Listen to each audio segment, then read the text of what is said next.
আমি আল্লাহকে প্রশ্ন করলাম, কেন যাদের ওপর ভরসা করি তারাই বারবার আমাকে আঘাত করে? আল্লাহ বলেন, আমি তোমাকে শিখাচ্ছি ঘিরে থাকা আর প্রকৃত সমর্থনের মধ্যে পার্থক্য কী। আমি আবার জিজ্ঞেস করলাম, কেন আমি হৃদয় দিই তাদের হাতে যারা তার মর্যাদা বোঝে না? আল্লাহ উত্তর দিলেন, কারণ তুমি শিখছ সবাই তোমার হৃদয়ের গভীরে প্রবেশের যোগ্য নয়। ভাঙা হৃদয়ে আবার বললাম, কেন সব সময় আমাকেই শক্ত থাকতে হয়?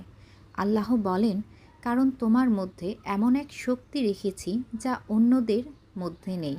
কিন্তু মনে রেখো, শক্ত হৃদয়কেও বিশ্রামের দরকার হয়, আর আমিই তোমার প্রশান্তির একমাত্র আশ্রয়। চোখের জলে আবার প্রশ্ন করলাম, কেন মনে হয় আমি থাকি আর সবাই চলে যায়? আল্লাহ বলেন, কারণ তোমার আত্মায় বিশ্বস্ততা গাথা, কিন্তু এই সময়টা তোমাকে শেখাবে কখন থাকা উচিত আর কখন ছেড়ে দেওয়া দরকার। শেষে আমি জিজ্ঞেস করলাম, ঠিক মানুষগুলো কবে আসবে?